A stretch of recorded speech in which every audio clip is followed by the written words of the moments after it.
Guys, hindi ko alam kung paano sisimulan ang episode na to dahil sa sobrang bigat ng nararamdaman ko.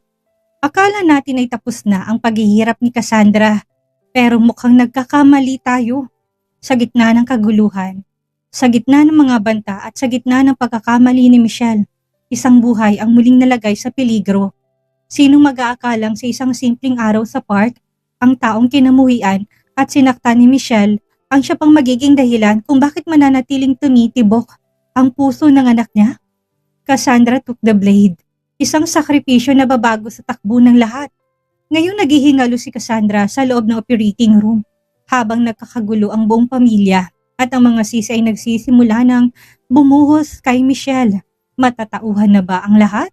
O huli na ang lahat para itama ang mga nagawang kasalanan?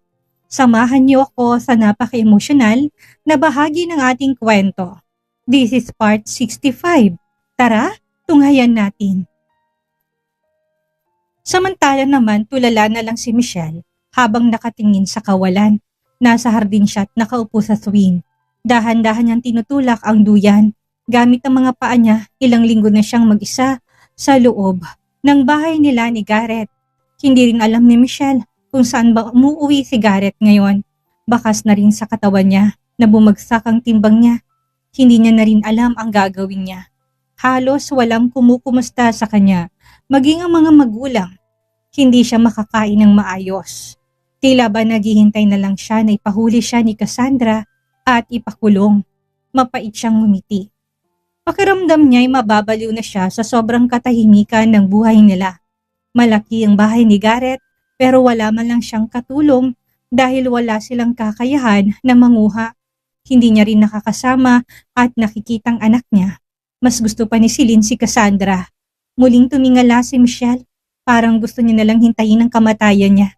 Kahapon pa siya hindi kumakain pero hindi siya nakakaramdam ng gutom. Hindi siya makalabas ng bahay dahil natatakot siya sa pangbabatikos ng mga taong makakakilala sa kanya. Malapit na ring maubos ang laman ng pantry nila at ng fridge. Wala na siyang makakain. Nang tumunog ang cellphone niya, ay hinugot niya yon sa bulsa niya dahil ngayon na lang ulit may tumawag sa kanya. Hello? Sagot niya. Umaasa siyang sana'y balikan na siya ni Garrett. She needs someone. Michelle, you need to help me. Pahiramin mo muna ako ng pera. Isasend ko sa yung bank details ko. Kailangan na naming makaalis ng pamilya ko ng bansa. Napakunot ng noo si Michelle. Muli niyang tinignan ang number ng caller pero hindi ito nakaregister sa cellphone niya pero nakikilala niyang boses. Wala rin akong pera. Alam mo wala akong trabaho. Iniwan ako ni Garrett. Anong may papahiram ko sa'yo? Inis niyang sagot. Alam kong kahit papano ay may ipon ka. Mag-send ka sa bank account ko ng 5 milyon. Kailangan na naming makaalis ng bansa sa lalong madaling panahon, Michelle. Sinabi ko na ngang wala rin akong pera. Kahit napigain mo ko, wala kang mahihita sa akin. Tangina, may sarili rin akong problema. Huwag ka nang dumagdag pa. Galit yung sagot sa kausap niya. Kapag hindi ka nag-send sa akin at nahuli ako, idadamay na lang kita. Kapag hinayaan mo ako mahuli ni Cassandra, sisiguraduhin kong hihilahin di kita pababa. Hilaw na natawa si Michelle. Patong-patong ng problema niya, tapos may dadagdag na naman. Ano bang ginawa mo? Sabihin mo nga, may kinalaman ka ba sa pagtatangka sa buhay ni Cassandra? Ikaw bang nasa likod ng lahat ng yon? Mayaman ang pamilya niyo. Bakit kailangan mo pang manghiram sa akin? Magdadalawang buwan na akong walang trabaho. Hindi na umuwi sa akin ang asawa ko. Wala akong mahingian ng pera. Ang mga magulang ko, halos talikuran na rin ako. May kaso na rin nag-aabang sa akin dahil sa ginawa ko kay Cassandra. Huwag mo na akong takutin dahil kahit naidamay mo pa ako, sa kulungan pa rin ang bagsak ko. Solusyonan mong sarili mong problema. Dahil kahit napuntahan mo ko dito, wala kang makukuha pera sa akin. Ibababa na sana ni Michelle ang tawag na magsalitang kausap niya. Kung ganon, wala akong magagawa. Hindi ba't may anak ka? Pasensyahan na lang tayo, Michelle. Mawawala sa mga importanteng tao sa'yo. Huwag mo kong sisihin kapag nangyari yon. Don't you dare! Nanggagalaitin niyang sigaw, pero pinatay na ang tawag. Inis na itinapon ni Michelle ang cellphone niya. Anong klaseng pagpapahirap ba ito sa buhay ko? Sigaw niya. Na-stress na siya sa mga nangyayari sa kanya. Inis niyang ikinawit sa likod ng tenga niyang mga buhok niyang nasa harapan. Subukan mo lang talaga. Papatayin din kita. May diin niyang saad.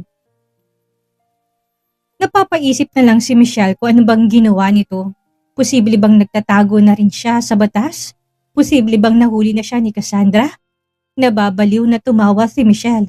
Wala na bang katapusan ng mga nangyayari sa buhay niya? Hindi na ba matatapos ang pagdating ng problema sa kanya? Ngayon niya lang nare-realize na puro mali ang mga desisyon na ginawa niya sa buhay niya. Ngayon, unti-unting lumalayo sa kanya mga mahal niya sa buhay. Wala na siyang kaibigan. Iniwan na siya ng lalaking mahal niya. Hindi siya gusto ng sarili niyang anak. Ang mga magulang niya, halos isumpa na siya. Wala na siyang pera. Sirang-sira ng karir niya. Wala rin siyang mahanap na trabaho. Wala nang kwenta ang buhay niya. Pinulot ni Michelle ang cellphone niya. Sinubukan niyang tawagan si Garrett pero cannot be reached na ang cellphone nito. Ano ba? Ngayon ka pa talaga nagpalit ng number mo! Sigaw niya na naman. Para na siyang masisiraan ng ulo. Wala man lang siyang matawagan para sana makamusta niyang anak niya. Sino bang pwede kong tawagan sa kanila? Usal niya habang nag-iisip. Hindi niya naman alam ang number ni Dahlia dahil nagpalit na rin ito. Si Cassandra kaya? Aniya pa saka sinubukang tawagan ang number ni Cassandra. Nakahinga siya ng maluwag nang marinig ang number ni Cassandra. Napapakagat na lang siya sa kuko ng hinlalaki niya habang hinihintay na sagutin ni Cassandra ang tawag. Alam niyang galit si Cassandra sa kanya pero wala na siyang ibang matatakbuhan. Maaga man na iniwan ng anak niya pero mahal na mahal niya ito. Natatakot siyang baka madamay pang anak niya sa lahat na nagawa niyang kasalanan. Please answer the phone! Galit niya na namang sigaw. Please Cassandra! Answer your damn phone! Usal niya pero nakailang tawag na siya. Hindi pa rin sumasagot si Cassandra. Ilang minuto na ang lumipas pero walang sumasagot sa cellphone ni Cassandra. Hindi alam ni Michelle na ang cellphone ni Cassandra ay hawak ng nakuha nilang technology expert at nagpalit siya ng number. Samantala naman, nasa Children's Park si Celine at Andeng. Walang ibang kasama si Celine kung hindi ang babysitter nito. Busy din si Dahlia kaya hindi niya na muna ito isinama sa kumpanya. Let's go home na, wika ni Andeng. Kay Celine na laro pa rin ng laro. No, sagot ng bata sa kato iiling-iling. Hindi ka pa ba napapagod? Kanina pa tayo naglalaro dito saka kailangan na kitang palitan ng damit. Basang-basa ka na sa pawis.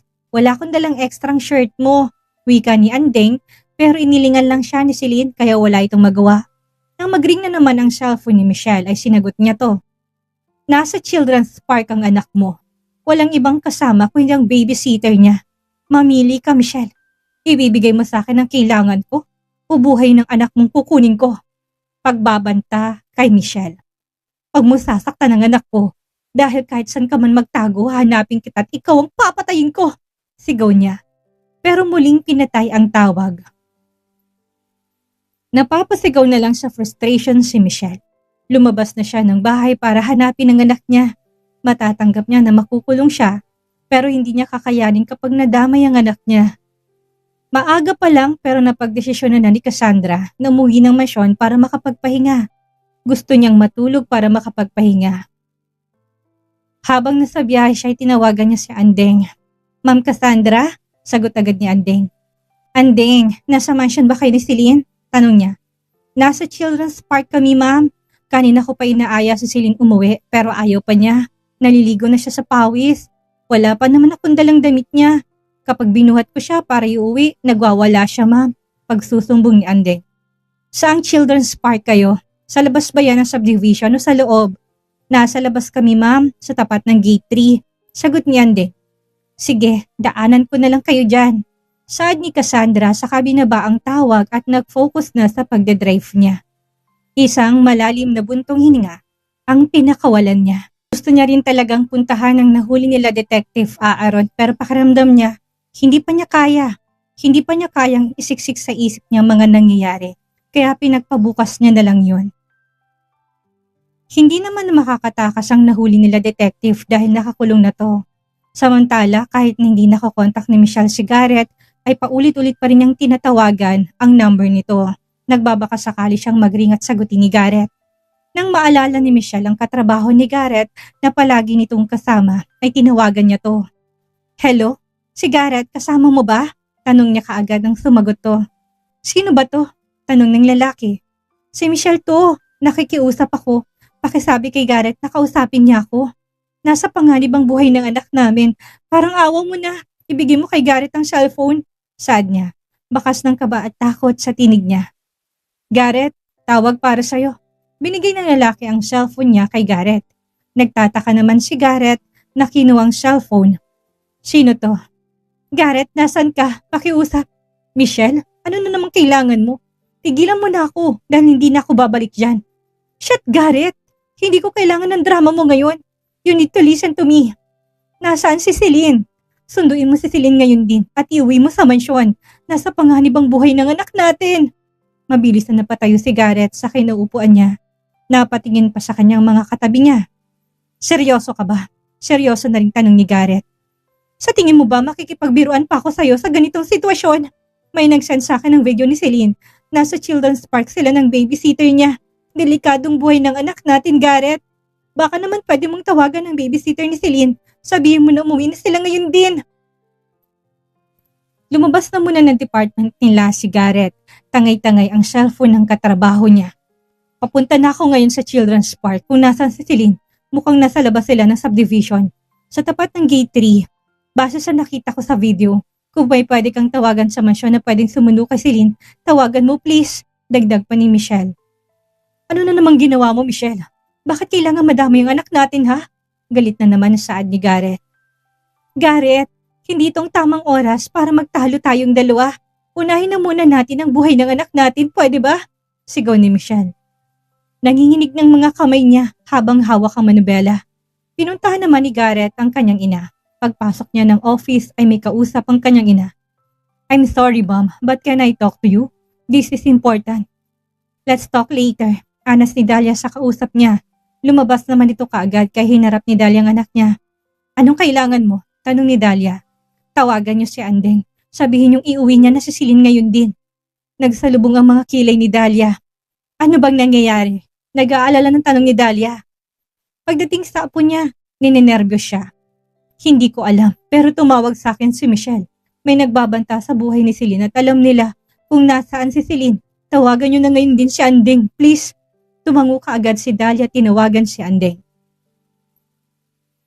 Samantalang nakarating na si Cassandra sa children's park para sunduin si Celine, hindi naman siya nahirapan na hanapin ang mga to. Celine! Tawag ni Cassandra sa kanya kinaway ang kamay niya. Tata! Natutuwang wika ni Celine nang makita niya si Cassandra. Excited na tumakbo si Celine, papalapit kay Cassandra pero dahil maliliit pang hakbang nito, hindi siya kaagad nakalapit kay Cassandra. Nakangiting nakatingin si Cassandra kay Celine na sumalubong sa kanya. Napansin ni Cassandra na may papalapit kay Celine, nakasuot ng puro black, nakamask at nakakap, nakabulsang mga kamay na tila ba may tinatago. Na walang ngiti ni Cassandra, nag-alala siya para kay Celine. Celine, kinakabahan niyang usal. Mabilis siyang tumakbo, papalapit kay Celine. Hindi man siya sigurado kung anong plano na nakamask sa kanya, pero iba yung nararamdaman niya. Tata! Natutuwa pang saad ng bata. Nalaki ang mga mata ni Cassandra nang di milisay ang taong nakasunod kay Celine ang lakad nito. Mabilis na binuhat ni Cassandra si Celine at iniwas ito sa taong nakaitim. Hindi alam ni Cassandra kung babae ba ito o lalaki. Napadaing si Cassandra nang maramdaman niya na may bumaon sa tagiliran niya. Tata! Saad pa ni Celine. Pinilit ni Cassandra na lumayo. Mabilis namang tumakas ang sumaksa kay Cassandra. Ma'am Cassandra! Oh my God! Nagulat na sigaw ni Andeng nang makita niya na may tumalsik na dugo mula sa tigiliran ni Cassandra. Ibinaba na muna ni Cassandra si Celine at tinignan kung okay lang ba to. Guard! Guard! Tawag ni Andeng sa mga guard na nasa gate 3. Lumapit naman ang mga to. Habulin niyo yon! Sinaksak niyo si Ma'am Cassandra! Natatarantang sigaw ni Andeng. Mabilis namang kumilos sa mga guard para habulin ang tinuro ni Andeng. Napaupo na lang sa bermuda si Cassandra at napahawak sa tagiliran niya para takpan ang sugat niya. Ma'am Cassandra, anong gagawin ko? Natataranta at nag-aalalang saad ni Andeng. Si Celine, i-check mo kung okay lang si Celine. utos ni Cassandra. Nanginginig ang mga kamay ni Andeng na chinek si Celine. Tata! Umiiyak na rin sambit ni Celine. Hindi niya alam ang nangyayari pero nakikita niyang nasasaktan si Cassandra. Hinawakan ni Cassandra ang pisngi ni Celine sa katong initian. Okay lang si Tata. Don't cry baby. Pagpapatigil ni Cassandra, nanginginig naman ang mga kamay ni Andeng na hinawakan ng cellphone niya para humingi ng tulong. Celine! Sigaw na ni Michelle nang makarating siya. Mabilis sa tiningnan ni Michelle ang anak niya at nang makita niyang okay lang ito ay mahigpit niya itong hinawakan. Cassandra? Aniya nang makita niya si Cassandra na nakaupo sa bermuda. Ma'am Michelle, dali na natin sa ospital si Ma'am Cassandra, wika ni Andeng. Napaawang ang mga labi ni Michelle nang makita niya may tama sa tagiliran si Cassandra. Napalunok siya. Nag-isip pa siya kung anong gagawin niya. Ma'am Michelle, baka mamatay si Ma'am Cassandra kapag hindi pa natin siya dinala sa ospital.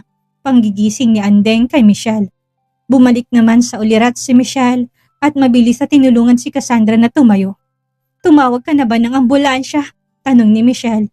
Oo ma, pero baka matagalan pa bago sila dumating. Idala lang natin sa ospital si Ma'am Cassandra. Nag-aalala pa rin saad ni Andeng habang buhat-buhat nito si Celine. Isinakay na ni Michelle si Cassandra sa sasakyan niya. Sumakay na rin sa backseat si Andeng kasama si Celine. Ano bang nangyari? Bakit nasaksak si Cassandra? Kuryosong tanong ni Michelle nang makasakay siya ng driver seat sa kanya pinaandarang sasakyan. Hindi ko alam kung babae ba o lalaki ang biglang lumapit kay Celine. Tumatakbo si Celine papalapit kay Ma'am Cassandra. Nang mapansin ni Ma'am Cassandra na may nakasunod na kahina-hinala sa likod ni Celine, mabilis siyang tumakbo sa kaniyakap si Celine. Nagulat na lang ako nang tumalsik ang dugo ni Ma'am Cassandra mula sa tagiliran niya. Pagkukwento ni Andeng, mahigpit na napahawak sa manibela si Michelle. Salubong ang mga kilay niya. Bakit kailangan nilang idamay ang anak niya? Wala siyang ginawa. Hindi niya lang naibigay ang gusto ng mga ito. Buhay ng anak niya ang gusto nilang singilin. Ako ang papatay sa'yo. Hayop ka! Mahinang usal ni Michelle sa sarili niya. Mabilis niyang pinatakbo ang sasakyan niya hanggang sa makarating sila ng ospital.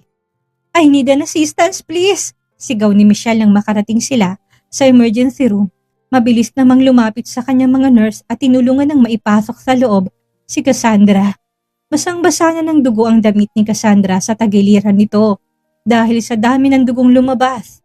Nahihilo naman na si Cassandra dahil hindi biro ang dugong lumabas sa kanya. Diniretso siya sa loob ng operating room. Pakiredy ng 2 bag ng dugo kung sakaling kailangan niyang salinan. Utos ng isang doktor sa nurse niya. Yes, Doc, sagot ng nurse saka mabilis na umalis. Nang maipasok na sa operating room si Cassandra, sinarado na rin ang pintuan. Hindi na sila nakasunod dahil nagstay na lang sila sa labas ng operating room. Nanginginig pang mga kamay ni Michelle. Ramdam niya rin ang nanginginig ang buong kalamnan niya. Sa dami na nagawa niyang kasalanan kay Cassandra, pinili pa rin ni Cassandra na iligtas ang anak niya. Napapatakip na lang sa mukha niya si Michelle gamit ang 2 niyang palad. May bahid na rin ng dugo ang mga kamay ni Michelle. Ma'am, magiging okay naman si Ma'am Cassandra, hindi ba? Nag-aalalang tanong ni Andeng. Nang maalala ni Michelle na kasama niyang anak niya ay tinignan niya ito. Pinaupo niya si Celine sa upuan. Are you okay? May masakit ba sa'yo? Tanong niya. Umiling naman si Celine. Nakahinga ng maluwag si Michelle saka muling niyakap ang anak niya. Walang pwedeng manakit sa'yo. Tandaan mo yan anak. Ako mismong hanap sa babaeng yun. Papatayin ko siya. Wala siyang karapatan na saktan ka. Aniya. Nagring naman ang cellphone ni Andeng. Si Ma'am Dahlia, tumatawag. Anas niya saka to sinagot. Hello Andeng. Kanina pa ako tumatawag sa'yo. Bakit hindi mo sinasagot? Nasaan ka? Nasaan si Celine? Sa lakas ng boses ni Dahlia ay rinig na rinig yun ni Michelle kahit hindi naka-loudspeaker si Andeng. Ma'am Dahlia, si Ma'am Cassandra po, umiiyak ng sumbong ni Andeng. Anong nangyari kay Cassandra? Nasaan ba kayo? Nasa ospital po kami ngayon. May nagtangka po sa buhay ni Celine pero si Ma'am Cassandra pong tinamaan. Humahagulhol na sambit ni Andeng. Ma'am Dahlia, hikbi pa nito. Mabilis na lumabas ng office niya si Dahlia. Ah, Daing niya nang tumamang tuhod niya sa dulo ng lamesa. Nanginginig ang buong katawan niya. Nag-aalala para sa kalagayan ni Cassandra. Mom, what happened? Nakontak mo na ba? Tanong ni Garrett nang makasalubong niya to. May nagtangka raw sa buhay ni Celine, pero si Cassandra ang tinamaan. Papunta ako sa ospital, sagot ni Dahlia. Pakiramdam niya'y nakalutang siya habang naglalakad.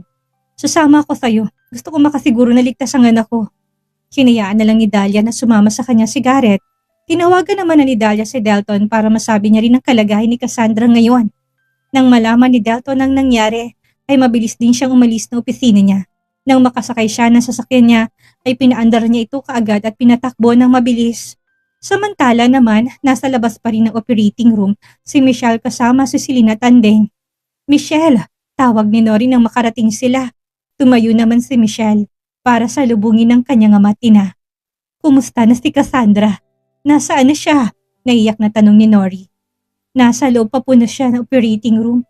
Ano bang nangyari? Tanong na rin ni Christian. Napayuko naman si Michelle dahil alam niyang kasalanan niya na naman. I'm sorry po, may nagbanta sa buhay ni Celine. Pinuntahan ko sila pero huli na kasi nasaksak na si Cassandra. Sinalo po ni Cassandra ang kutsilyo na para sana kay Celine.